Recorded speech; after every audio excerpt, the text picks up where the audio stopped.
Hello friends, ఇప్పుడు తెలుగు రాష్ట్రాల్లో inter పరీక్షలు నడుస్తున్నాయి. విద్యార్థులకు సంబంధించిన భవిష్యత్తుకి తొలి పునాది ఇంటర్ పరీక్షలు. ఇది చాలా సీరియస్ అయిన విషయం. అయితే తెలంగాణలో నాయకుల తీరు ఎలా ఉందో ఒకసారి చూద్దామా? నేను ఇవాళ ఈ వేదిక మీద నుంచి ఆ సొల్లు వాగుడు వాగే కేటీఆర్పీ సవాలు విసురుతున్నా. బిడ్డ, ఇవాళ నేనే ముఖ్యమంత్రి, నేనే పిసిసి ప్రెసిడెంట్ను. రేపు రాబోయే పార్లమెంట్ ఎన్నికల్లో నేను సవాలు విసురుతున్నా.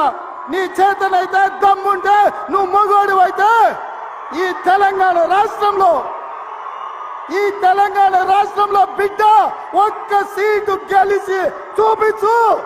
నీ అయ్యా నువ్వు వస్తావో, నీ అయ్య వస్తాడో మా కార్యకర్తలు చూసుకుంటారు. బిడ్డ, మగాడివైతే రైతు భరోసా స్టార్ట్ చేయి, 70 లక్షల రైతుల ఖాతాల్లో డబ్బులే నేను కూడా అడగవచ్చు. మగాడివైతే మహాలక్ష్మి స్టార్ట్ చేయి, 1,67,00,000 మంది ఆడబిడ్డలు ఉన్నారు, నెలకు 2,500 ఇస్తానన్నా స్టార్ట్ చేయి, నేను కూడా అడగవచ్చు. కానీ నేను ఇవన్నీ ఏమనట్లేదు. ఒక్క సీట్ అయినా గెలవము అనే మాట మాట్లాడావు కదా. నీకు నిజంగానే దమ్ముంటే రేవంత్ రెడ్డి గారు, నేను సవాల్ చేస్తా ఉన్నా, నేను నా సిరిసిల్ల ఎమ్మెల్యే పదవికి రాజీనామా చేసి వస్తా. నువ్వు నీ ముఖ్యమంత్రి పదవికి, కొడంగల్ ఎమ్మెల్యే పదవికి రాజీనామా చేసిరా.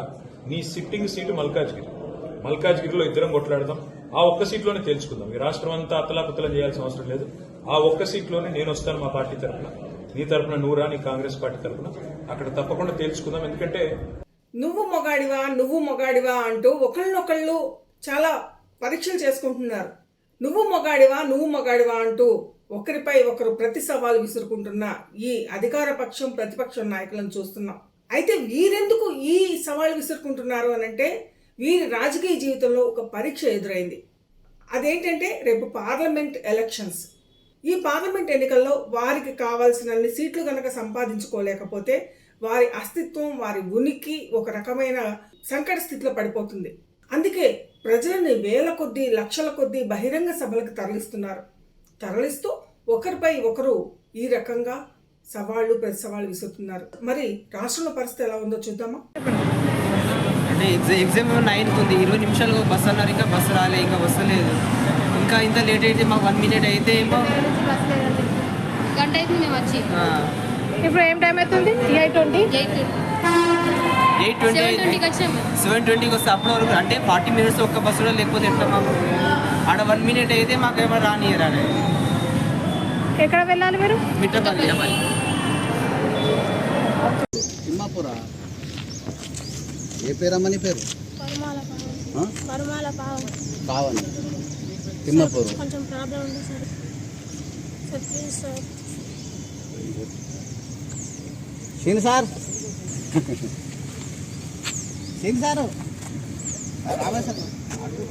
ఏదో ఎక్స్క్యూజ్ చేయండి. ఈ సంవత్సరం ఇంటర్ పరీక్షల కోసం 5,07,784 మంది దరఖాస్తు చేసుకోగా 4,88,000 మంది హాజరయ్యారు. 19,641 మంది గైర్హాజరయ్యారు. అయితే జీడిమెట్ల, పద్మారావు నగర్, జగిత్యాల, వికారాబాద్ ఆయా జిల్లాల్లో కొందరు విద్యార్థులు సమయానికి పరీక్షా కేంద్రానికి చేరుకోలేకపోవడం వల్ల పరీక్ష రాయలేకపోయారు. వారి ఆలస్యానికి కారణం కొందరికి బస్సులు అందలేదు, కొందరికి రవాణా వ్యవస్థ సరిగ్గా లేకపోవడం. అయితే అందరికీ అన్నీ తట్టుకునే మనస్తత్వం ఉండదు, అంత గుండె నిబ్బరం ఉండదు. వారి భవిష్యత్తుపై ఎన్నో కలలు కన్నా ఆ చిన్నారి మనసులు గాయపడితే నీటిలో శమై తేలుతారు.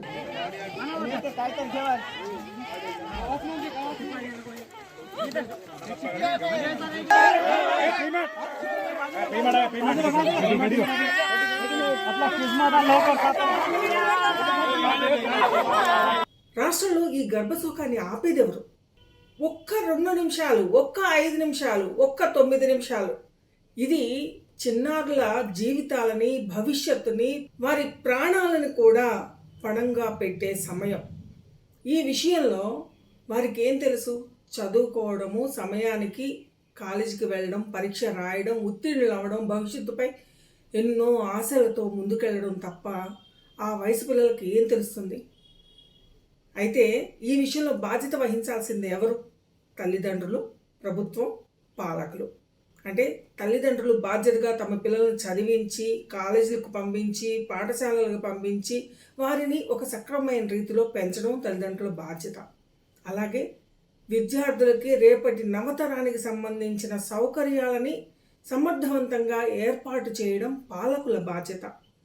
పాలకులు సవ్యంగా పనిచేయకపోతే వారిని నిలదీసి వారికి ప్రజలకి సరైన సౌకర్యాలను కల్పించడం ప్రతిపక్షం బాధ్యత. అయితే ఇక్కడ ఏం జరుగుతోంది? నువ్వు మగాడివా నేను మగాడినా అనే ఒక శల్య పరీక్షల్ని శీల పరీక్షల్ని వారు బహిరంగంగా నిస్సిగ్గుగా విసురుకుంటున్నారు తప్పించి వేల కొద్దీ లక్షల కొద్దీ బస్సులలో ట్రక్కులలో లారీలలో ప్రజలను తరలించే ఈ నాయకులు ఈ పరీక్షల సమయంలో ఆ చిన్నారుల కోసం ఒక రవాణా వ్యవస్థను ఏర్పాటు చేయలేకపోయారా? సరే, ఇదిలా ఉంటే కొందరు భట్రాజులు ఉంటారు. వారు ఏ ఎండక గొడుగు ఏ సమయానికి సంబంధించిన మాటలు ఆ సమయానికి మాట్లాడడం. దానికి ఉదాహరణే ఈ వీడియో. ఒకసారి చూడండి. సామాన్యులు ఆలోచించాల్సింది నాయకులు నువ్వు మగాడివా అని ఒకరినొకరు నిలదీసుకుంటున్నప్పుడు వారి అవినీతిని కప్పిపుచ్చుకోవడం కోసమో లేకపోతే వారి అసమర్థతను కప్పిపుచ్చుకోవడం కోసమో ఒకరిపై ఒకరు దుమ్మెత్తి పోసుకుంటున్న సమయంలో మా నాయకుడు ఇంత బాగా మాట్లాడాడు, మా నాయకుడు ఆహా ఓహో వీరోచితంగా హీరోలాగా మాట్లాడాడు అనుకునే సామాన్యులు ఒక్కసారి గుండెలను చర్చుకోవాల్సిన సమయం వచ్చింది. ఎందుకని అనంటే ఆ చెరువులో పడే పిల్లల్లో మీ బిడ్డలు ఉండొచ్చు, మీ బంధువులు ఉండొచ్చు, మీకు కావలసిన వారు ఉండొచ్చు, మీకు ఆత్మీయులు అయి ఉండొచ్చు.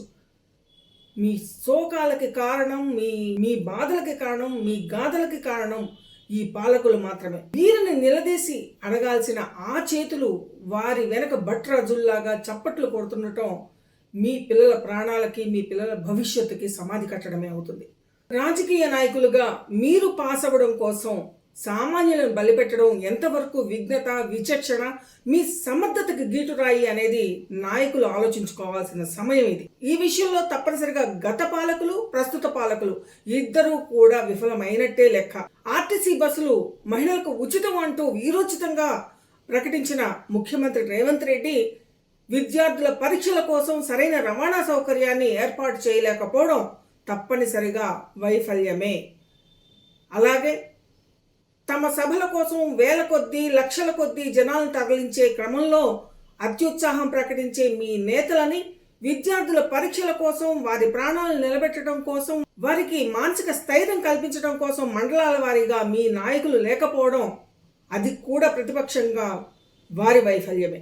వీరిద్దరి వెనక గొర్రెల్లాగా ముందుకు వెళ్తూ వారికన్నా ముందు తమ ప్రాణాలను పణంగా పెడుతూ తమ బిడ్డల జీవితాలను శూన్యం చేసుకుంటున్న ప్రతి ఒక్క సామాన్యుడు కూడా దారుణంగా వైఫల్యం చెందినట్టే లెక్క. మీ భవిష్యత్తు కోసం మీ పిల్లల భవిష్యత్తు కోసం నిలదీయాల్సిన సామాన్యులు మౌనంగా ఉండటం కూడా దారుణమైన వైఫల్యమే. ఆలోచించండి. మరో మంచి వీడియోతో మళ్ళీ మీ ముందుకు వస్తాను. నమస్కారం.